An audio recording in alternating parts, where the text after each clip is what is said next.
Bismillahirrahmanirrahim. Assalamualaikum warahmatullahi wabarakatuh.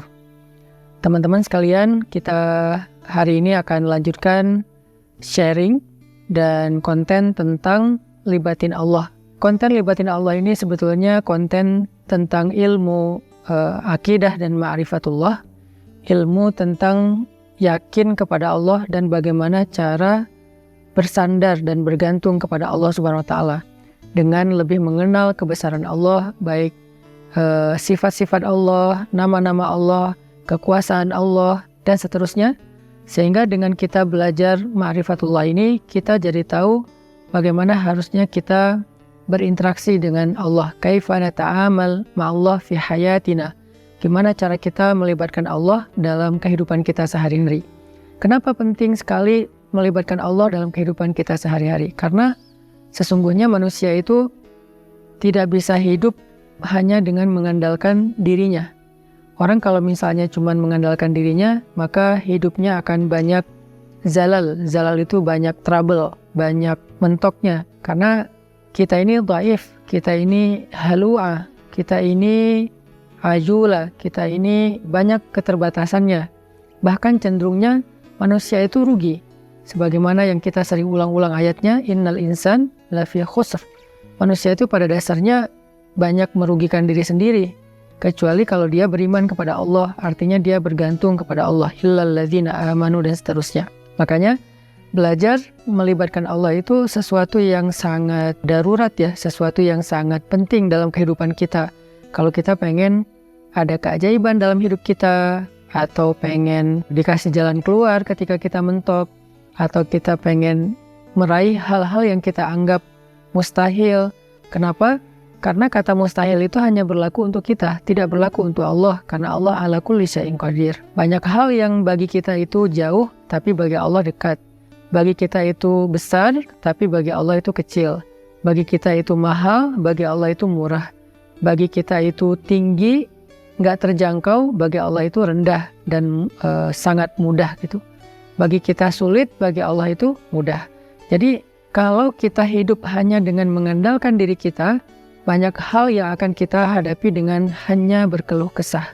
Tapi kalau kita hidup dengan melibatkan Allah, justru kita akan menjadi orang yang optimis.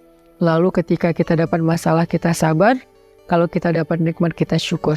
Dan itulah hakikat dari kebaikan hidup seseorang. Antara sabar, syukur, karena kedua-duanya adalah khair. Kedua-duanya adalah kebaikan bagi dia. Pada episode kali ini saya akan mencoba untuk berbagi dengan teman-teman sebuah hikmah. Hikmah itu kalau dalam bahasa Arab kata para ulama artinya al-isabah fil qawli wal amal. Baik atau tepat dalam ucapan dan tepat dalam perbuatan. Jadi orang yang hakim, orang yang ahli hikmah itu ucapannya itu tepat.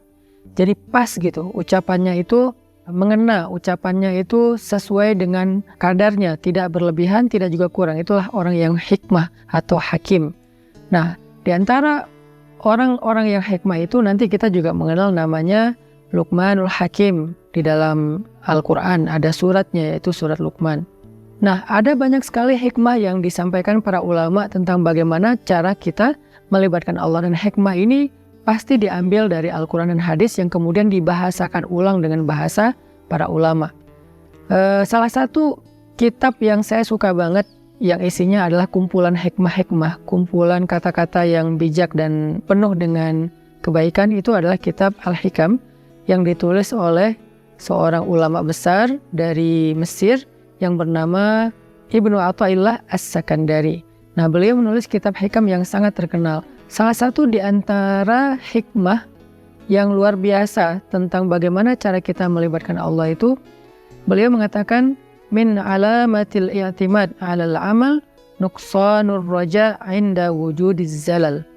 Salah satu di antara tanda-tanda orang terlalu bergantung kepada ikhtiar, bergantung kepada amalnya, bergantung kepada perbuatannya, bergantung kepada usaha dirinya adalah nuqsanur raja', berkurangnya harapan kepada Allah inda wujudiz zalal, ketika ada masalah dalam hidupnya. Maksudnya apa? Seringkali kita gini, kita tuh jadi kayak berani berharap yang baik-baik kepada Allah kalau apa yang kita harapkan itu masih logis. Jadi kita kayak tahu gitu gimana cara mengikhtiarkan hal itu. Kita tahu bagaimana cara mendapatkan hal itu, sehingga kita masih berharap kepada Allah, ya Allah mudahkanlah saya. Misalnya kayak kita pede bisa dapat kerjaan, atau misalnya kita udah ngerasa bahwa insya Allah saya layak mendapatkan pekerjaan itu, sehingga kita mendaftar di sebuah perusahaan. Kita masih berharap pada Allah supaya Allah mudahkan urusan kita. Tapi ketika ternyata kita ditolak sana sini, kita ketuk setiap pintu-pintu di bumi, ternyata nolak kita sehingga kita nggak punya kerjaan, kita tiba-tiba jadi putus asa, jadi nggak berharap lagi, jadi nggak optimis, karena ngerasa kayaknya pintu-pintu bumi udah tertutup.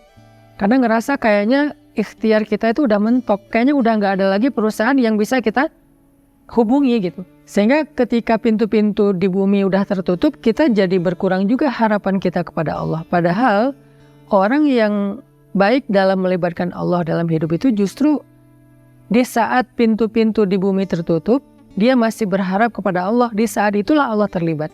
Jadi jangan sampai ketika pintu bumi tertutup, manusia meninggalkan kita, jalan-jalan ikhtiar itu kayaknya udah mentok, kita jadi berprasangka buruk dan tidak lagi berani berharap yang baik-baik kepada Allah. Justru ketika keadaan kita lagi sulit, keadaan kita lagi mentok, pintu-pintu di bumi tertutup, manusia meninggalkan kita, justru saat itulah saat kita bisa melibatkan Allah seutuhnya, karena tidak tercampur dengan keyakinan kita kepada makhluk. Dan saat itulah saat yang paling ajaib, saat kita mentok. Maka harusnya ketika kita mentok, ketika kita merasa kayak nggak ada harapan di antara manusia atau di bumi, kita justru semakin besar harapannya kepada Allah Subhanahu wa Ta'ala. Dan itulah cara paling ajaib melibatkan Allah dalam urusan kita. Kayak masalah jodoh misal. Ada orang yang dia udah siap menikah, udah punya pekerjaan tetap, punya penghasilan yang baik, kemudian secara penampilan dia juga good looking, orangnya juga baik gitu. Terus dia suka sama seorang cewek. Datanglah dia untuk melamar cewek tersebut. Dan sepertinya cewek itu juga kayaknya perhatian sama dia, sehingga dia nggak tahu GR apa enggak, dia kayak berharap kayaknya nih udah waktunya nih saya serius dan melamar dia. Sebelum dia berangkat ke rumah calon istrinya, dia berdoa kepada Allah, ya Allah mudahkan urusan saya, ya Allah semoga saya bisa menjadi suami yang baik bagi dia, semoga lamaran saya diterima, bla bla bla. Dia berdoa kepada Allah, dia berharap pada Allah karena dia percaya bahwa ada jalan untuk mendapatkan yang dia inginkan. Lalu ketika yang terjadi justru sebaliknya, dia ditolak walaupun dengan cara baik-baik, atau bahkan mungkin dengan cara yang agak sedikit kasar. Perempuan itu menolak dia, atau calon mertuanya yang menolak, ayah dari perempuan itu yang menolak, atau mungkin ada banyak masalah lain yang terjadi sehingga nggak bisalah dia melamar perempuan itu. Apakah dia masih berharap kepada Allah? Kalau dia sudah tidak lagi berharap pada Allah, berarti selama ini dia sebetulnya lebih bergantung kepada ikhtiarnya, kepada usahanya daripada kepada Allah. Makanya tidak terjadi keajaiban. Bukan begitu cara melibatkan Allah. Justru ketika lamarannya ditolak, saat itulah dia bisa mengandalkan Allah seutuhnya. Karena tidak bisa lagi mengandalkan good looking, gak bisa lagi mengandalkan mapan, gak bisa lagi mengandalkan ikhtiar-ikhtiar manusiawi. Saat itulah dia seutuhnya bisa mengandalkan Allah, dan itulah cara melibatkan Allah untuk mendapatkan keajaiban dalam hidup. Sehingga jangan berputus asa dan jangan nyerah. Kalau nggak bisa mengetuk pintu hati manusia, maka ketuklah pintu rahmat Allah Subhanahu wa Ta'ala. Dan Allah lah yang membolak-balikan hati.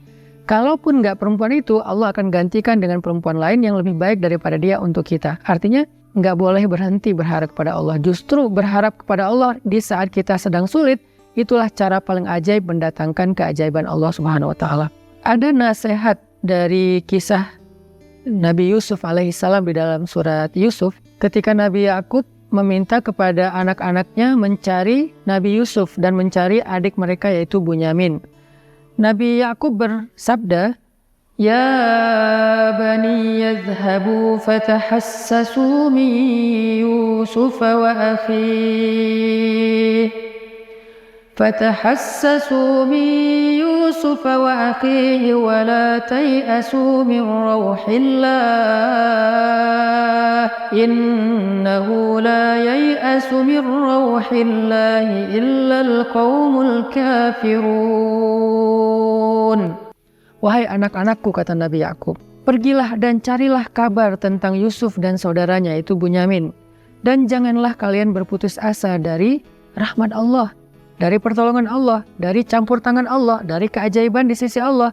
Sesungguhnya tidak ada yang berputus asa dari rahmat Allah kecuali orang-orang yang mengingkari kebesaran Allah, orang-orang yang tidak beriman. Jadi ciri di antara orang yang beriman itu tidak berputus asa. Dan kalimat putus asa ini tidak akan muncul kalau tidak ada zalal, tidak ada masalah, kalau nggak mentok. Nggak mungkin dong kita berputus asa sementara jalan masih terbuka lebar, segalanya masih normal, semuanya masih sesuai prediksi kita. Itu nggak ada alasan kita berputus asa. Justru alasan berputus asa itu ketika kita punya masalah, mentok, trouble, error, bla bla bla. Justru saat itulah kita rentan dengan putus asa. Nah, orang yang beriman di saat itu justru mereka bertambah yakin kepada Allah. Tidak menjadi orang yang yai'as, menjadi orang yang berputus asa atau yusi'udzon billah, mereka berburuk sangka kepada Allah. Wa tadhunnuna billahi dzunun, kalian berprasangka kepada Allah dengan prasangka yang tidak pantas. Kenapa? Karena orang beriman tidak pernah berhenti berharap kepada Allah yang baik-baik.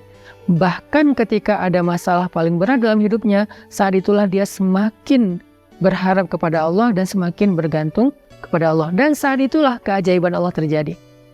Coba renungkan firman Allah di dalam surat An-Naml ayat 62. Bismillahirrahmanirrahim. Amman yujibul muttarra idza da'ah.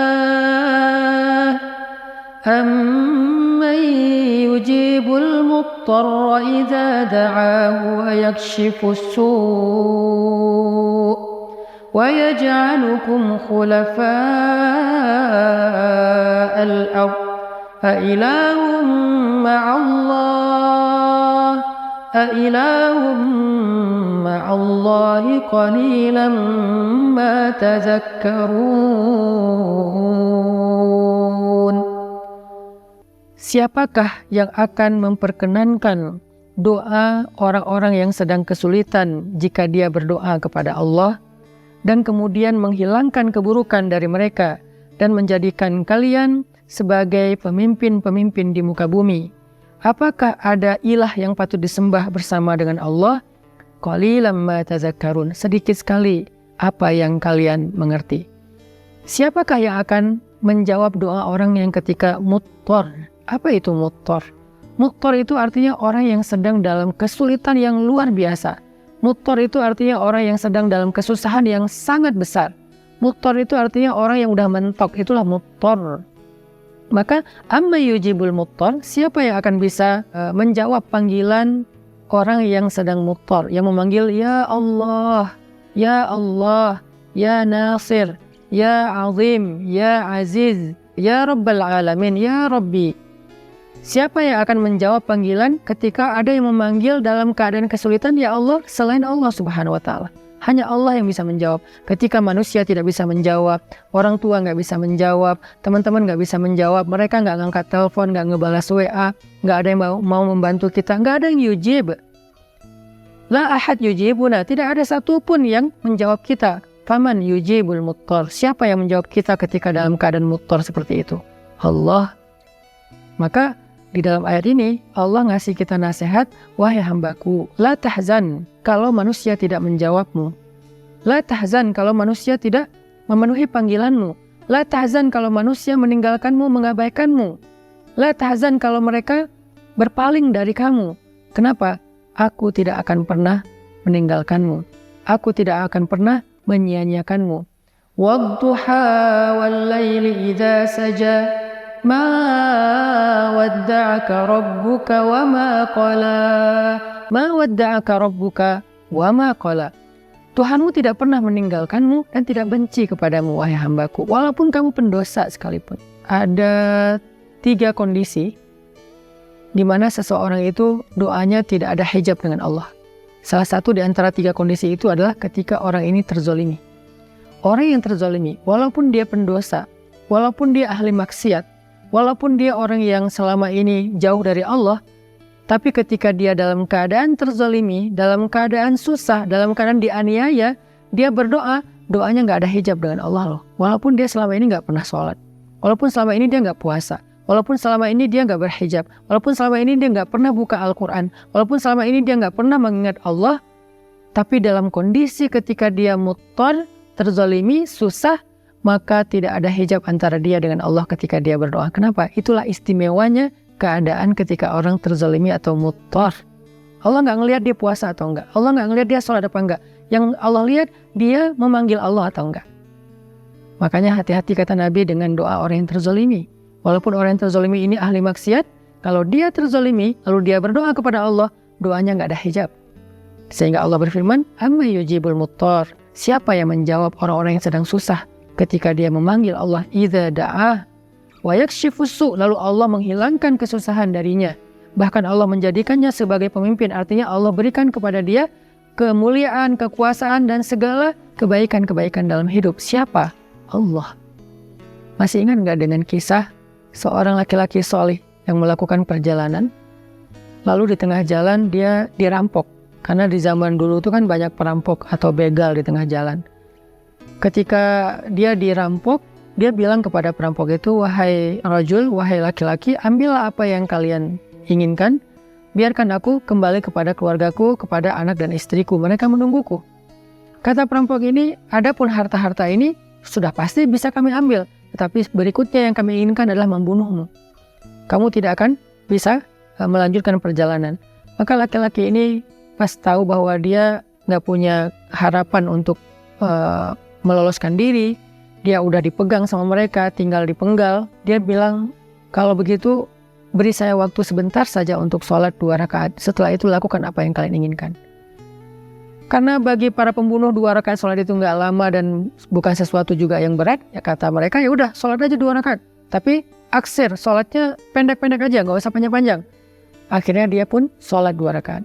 Ketika dia sholat 2 rakaat, dia bingung, habis baca Al-Fatihah dia baca ayat apa lagi. Yang terlintas di dalam pikirannya cuma ayat ini.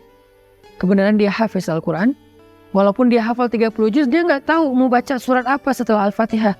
Kecuali surat inilah yang terlintas di dalam benaknya, sehingga dia baca setelah Al-Fatihah dengan suara lirih berbisik, Amma yujibul muttar idza da'ah wa yakshifus su', dan seterusnya.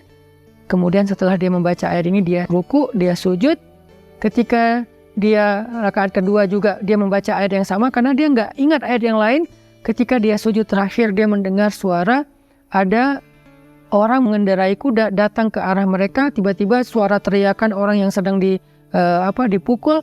Lalu setelah itu kuda itu menjauh pergi, dan ketika dia bangkit dari sujudnya, dia tahiyat, dia salam. Selesai dia salam ke kiri, dia ngelihat para perampok-perampok itu dalam keadaan telah terkapar dan dalam keadaan tidak bernyawa. Kemudian setelah itu dia bertanya kepada laki-laki yang mengendarai kuda, ya fulan, man ant? Siapa kamu? Siapa kamu? Orang itu menjawab, aku adalah utusan dari Zat yang mendengar dan menjawab panggilan orang yang memanggilnya. Aku adalah utusan Zat yang menjawab orang yang memanggilnya, yang menjawab siapa yang dalam keadaan susah yang memanggil dia, yaitu utusan Allah Subhanahu wa taala.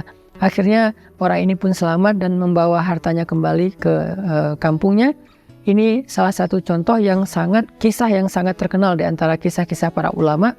Bagaimana ketika kita mentok, ketika kita nggak punya jalan ikhtiar, ternyata justru saat itulah saat terbaik kita berharap pada Allah, saat terbaik kita berbaik sangka kepada Allah, saat terbaik kita melibatkan Allah dengan husnuzon dan roja, dan saat itulah saat terbaik untuk mendapatkan keajaiban dalam hidup kita.